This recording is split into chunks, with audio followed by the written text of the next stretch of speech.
afternoon, we got a call from our neighbor, and she was asking my wife if we had any trouble with bees around our house. We hadn't really seen any bees at all and didn't think much about it until Tuesday evening. I went outside and I was getting ready to vacuum the pool, so I'm showing you what that looks like. You know, it's kind of like this. So I'm out there doing my slow pool vacuum, and this little bee comes and starts flying around me. Oh, cute little bee. You know, no big deal. It's all right. And then his buddy comes over too. Oh, she's two little bees. That's all right. I'm moving slow. No big deal. And then all of a sudden, those two bees turn into about a dozen bees. Okay? That's all right. I've watched the Discovery Channel. Okay? I know what to do in this situation. Control your breathing. Don't let them feel your fear.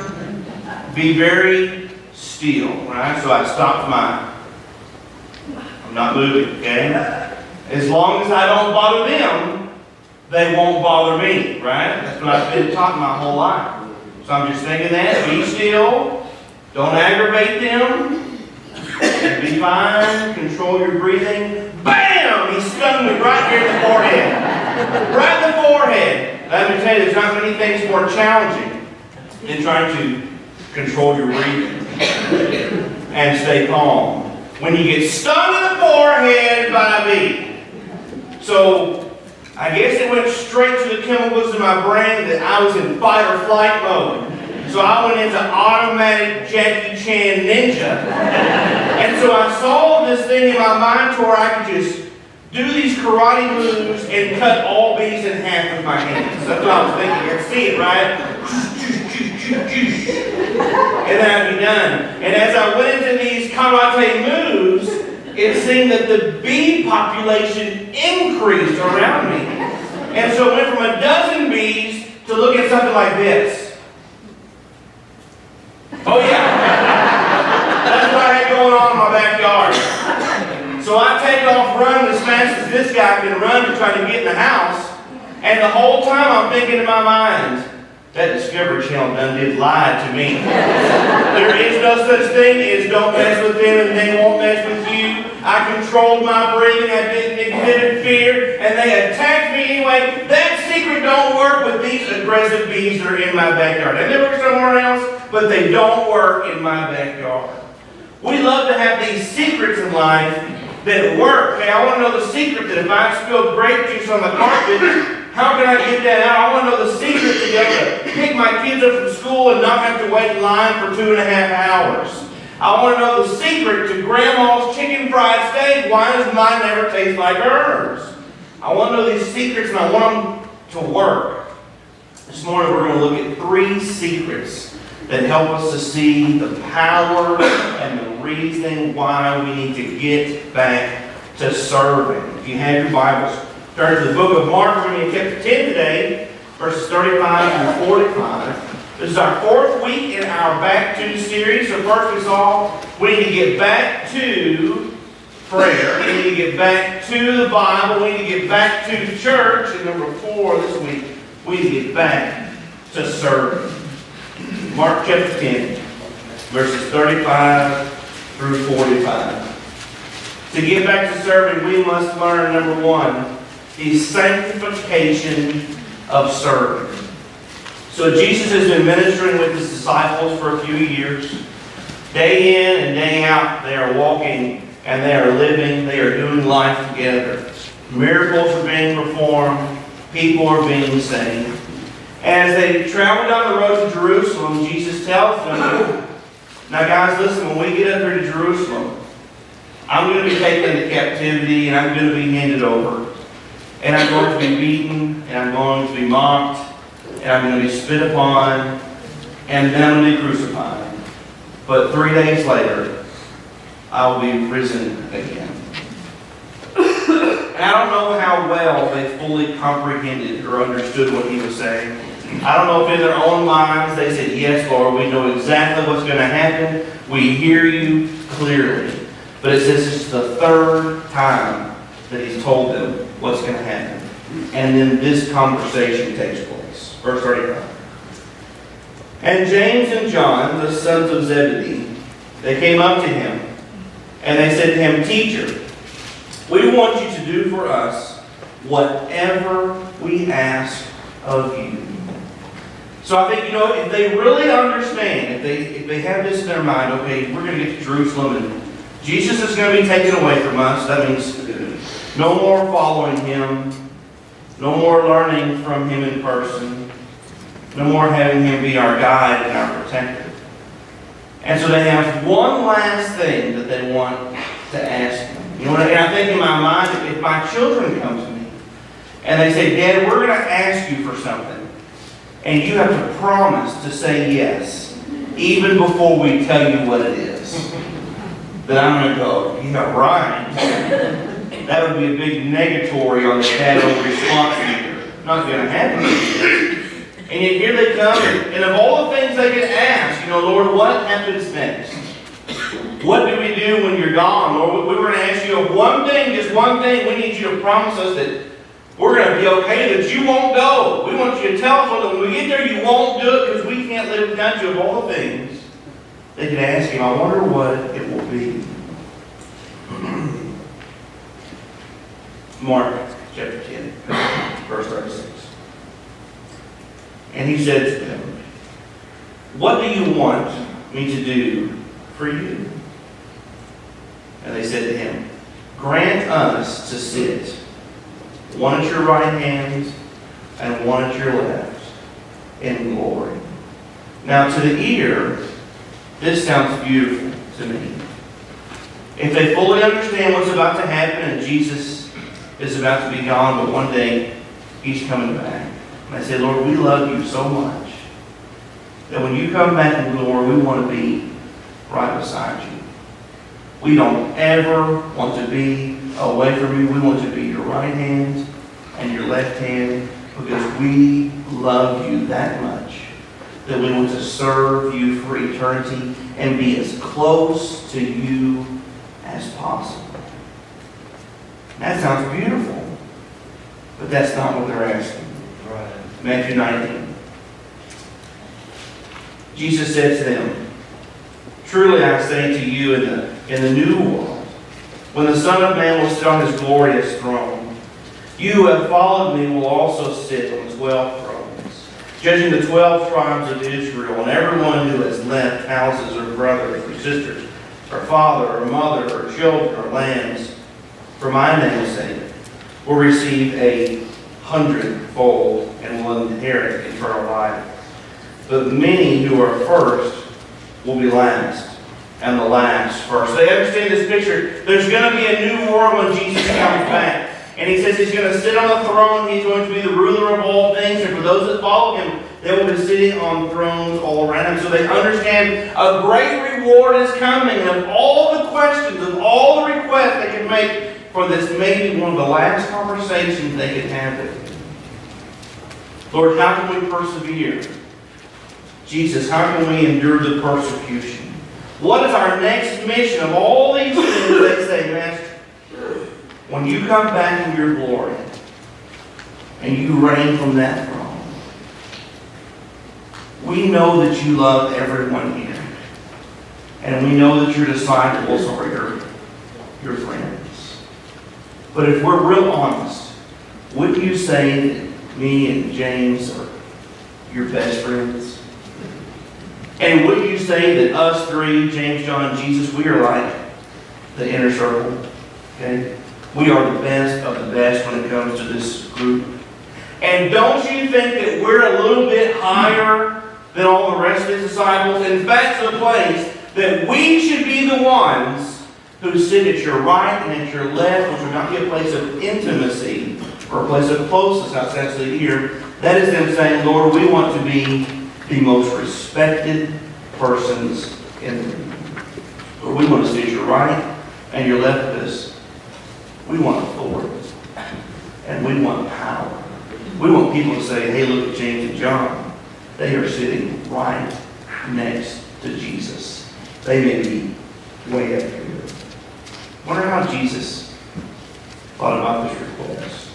Verse 38. Jesus says to them, "You do not know what you are asking.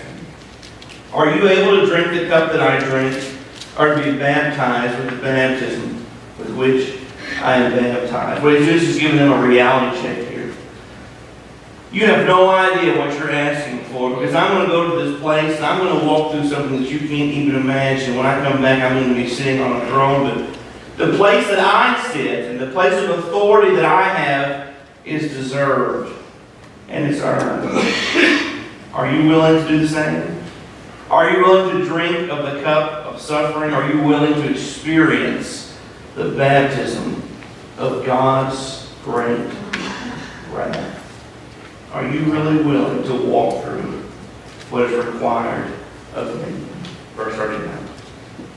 And they said to him, we are able. And Jesus said to them, the cup that I drink, you will drink, and with the baptism with which I am baptized, you will be baptized. But to sit at my right hand or at my left hand is not mine to grant, but it is for those for whom it has been prepared. Lord, we are able. Yes. We can walk through this fire. We can endure this journey. We can drink the cup. We can experience the baptism. Yes, Lord, we can do it. It says, it's true that you will drink some of the cup that I drink, and you will experience suffering and pain. Most of you will even find death through this. But to put you in my right or my left, that is not my place. That is the Father's decision. And I think that what Jesus wants them to see here is that they've missed something. And that they've missed the picture, because all they're focusing on is the throne and the glory and the power and the authority. They're focused on selfishness and on recognition. What they've totally forgot about was that what Jesus told them was that the first shall be last and the last shall be first. They totally forgot about the fact that Jesus tells them that he came not to be served, but to serve. And so here's the message that we hear today. Jesus wanted to teach them that in order to be obedient to God and to be the servants that he wants us to be, we have to realize that it's not about us. It's not about our wills, and it's not about our plans, it's not about our preference, it's not about our ideas or our wants or our desires. It's all about God and about his kingdom and about his glory. So here's the first secret. If you say, I woke up this morning, I want nothing else in this life more than to be a servant of the Most High God. Okay. Then you have to realize that our service to him is a process of sanctification.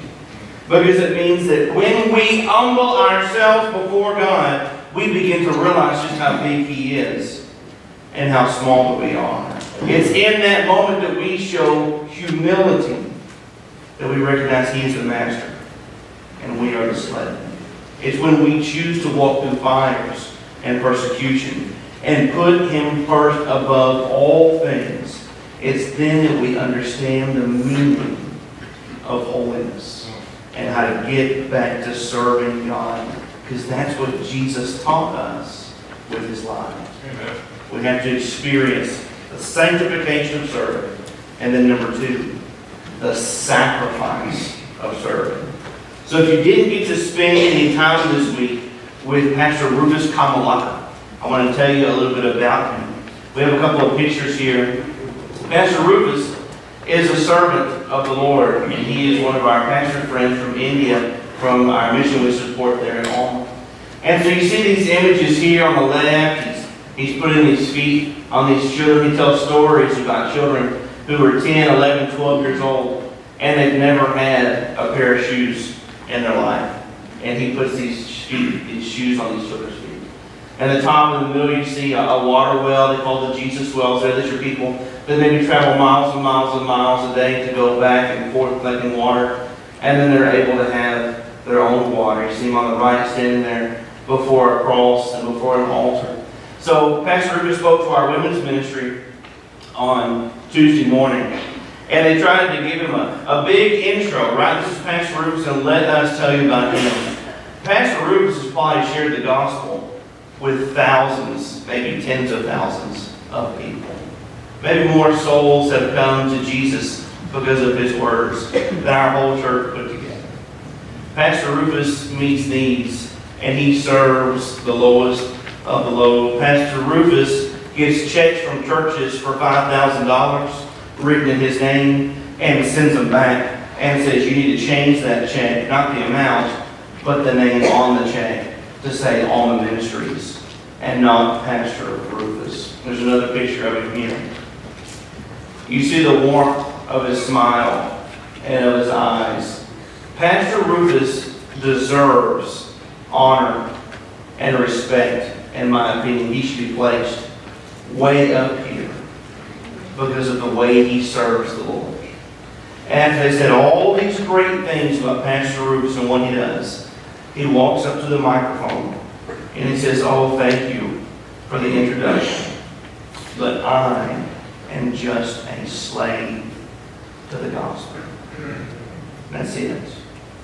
He wants no recognition. He has no pride in himself. He is full of humility and service to Jesus Christ. Yeah. Because he understands what it means to be a servant of God. It's not about placing ourselves on a pedestal. It's about raising Jesus up high for others to see. Right. Verse 41.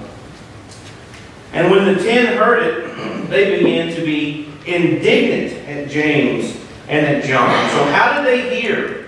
How did they hear this conversation? Well, maybe James and John weren't quiet about it. Maybe they walked up to Jesus and like, "Lord, we have a request to ask of you. Whenever you come back in glory, we want to be number 1 and number 2 on the right and on the left, because we want people to see that we know you and we walk with you, and we want that respect. We want that authority. We want that place of honor." And they got mad. They got angry. And maybe it was because they couldn't believe they would ask such a thing. Here we are out here, and our Master just told us he's about to die for the sins of the world. He is going to be emptied out and hung on a cross. And you're worried about where you're going to sit? You're worried about yourself and looking good? How can you do that? Or some say the reason they got mad and indignant wasn't because of what the other disciples asked. The 10 got mad because they didn't think of it first. Well, I should have done that. I want to sit at his right. I want to sit at his left. And Jesus called them. He said to them, "You know that those who are considered rulers of the Gentiles, they lord it over them, and their great ones exercise authority over them." So one of the things that's very clear throughout Scripture is that we're to be not of this world. Okay, we see that very clearly. That we are to be in the world, not of the world. That we are to be physically wasting away day by day, but we are to be renewed with the mind of Christ. That we are to be set apart and different because of the way that we love each other. So Jesus reminds them, what I'm hearing is you say that you want to rule, and that you want to have authority and have power over other people. And if I'm not mistaken, that's exactly how the Romans are. They're a place of power and authority, and they use it against those that are under them. And that is not what I have taught you. Mark 9, verse 33. Just one chapter before. And they came to Capernaum, and when he was in the house, he asked them, "What are you discussing on the way?" But they kept silent, for on the way they had argued with one another about who was the greatest.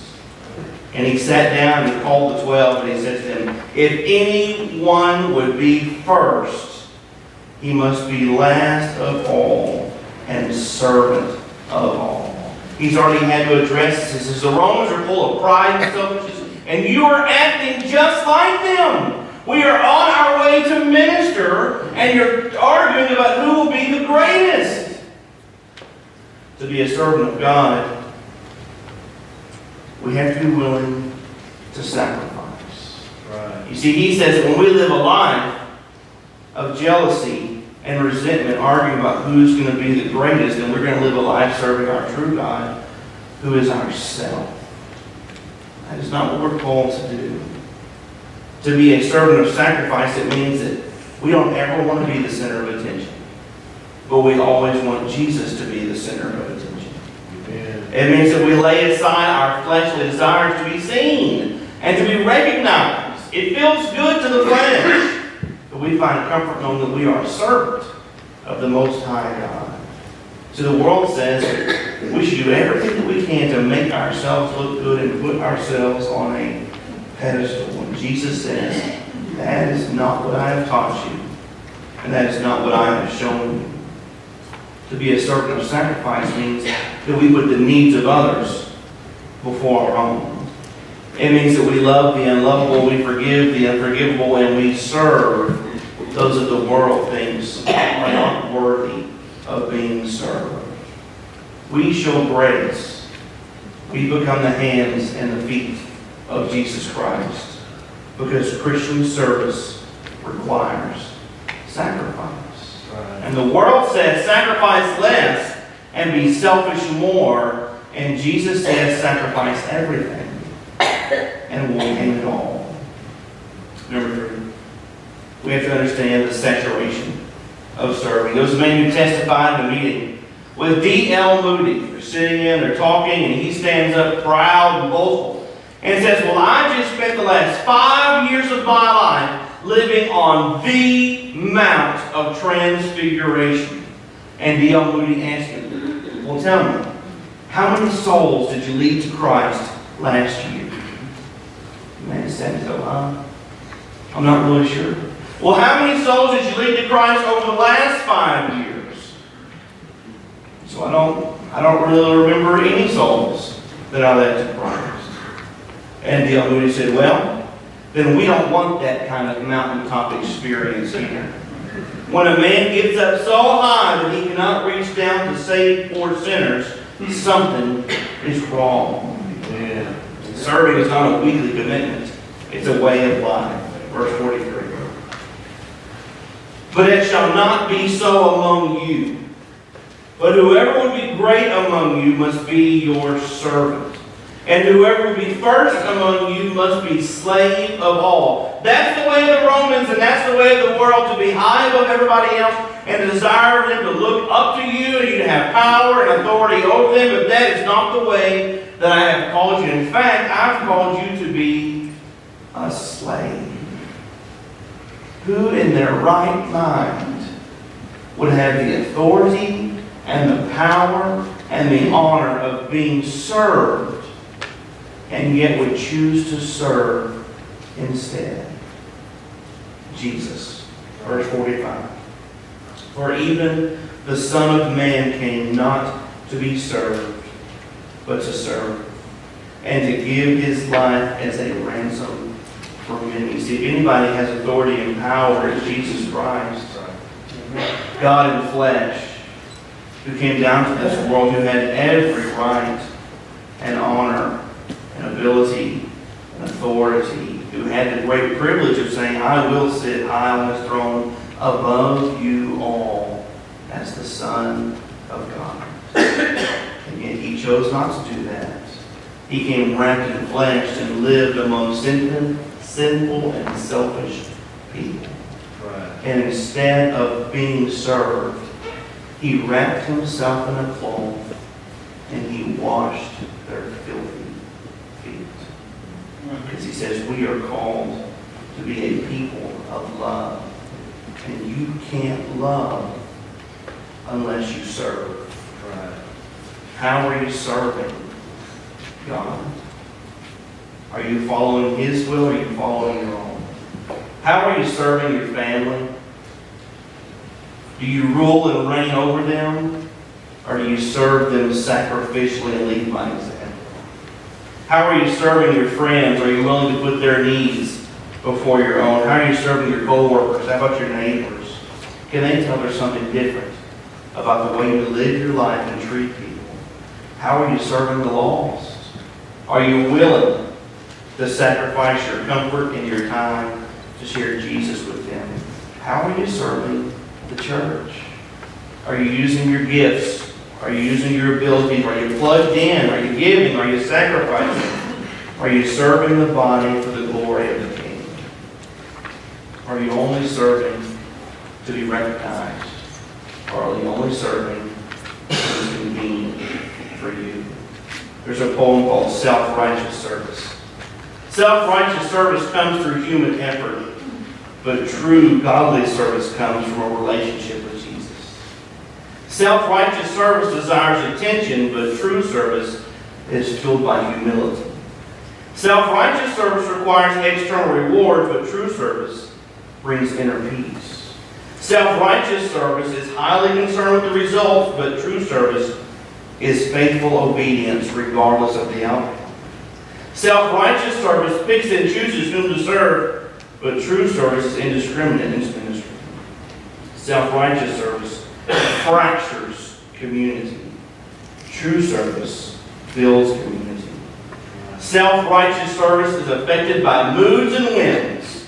True service ministers simply and faithfully because there's a need. Self-righteous service is temporary, but true service is a lifestyle.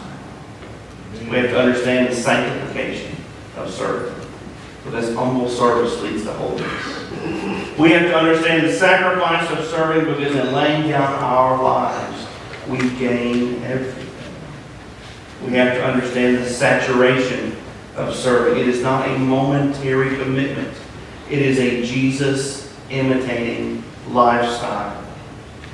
Church, it's time to get back to serving. Lord, today this is our prayer. That our hearts be convicted and that our eyes see the truth. That being a servant is not an option in this life. It is a mandatory privilege. Lord, show us today that it is in our service to you when we lay down our lives, when we take up our cross, when we deny ourselves. Lord, it is in that process of being a servant that we learn about holiness. Lord, help us to see that service requires sacrifice. It's not just when it's convenient. It's not just what is easy. Lord, it is a purposeful decision that we will reach out to the lost. We will look for the hurting. We will put ourselves last and put others before. Or that we will follow you through the fires. We will experience suffering. We will drink the cup. Because we want to be like Jesus. Lord, service is a saturation. It's not 1 hour a week. It's not 1 day a week. It is every day, all week long, that we have the attitude and the mind of Christ, that we serve you. We serve the church. We serve believers. And we serve the lost. Convict our hearts today of how we have not been served. We pray these things in Jesus' name. Amen. Stand together with us today.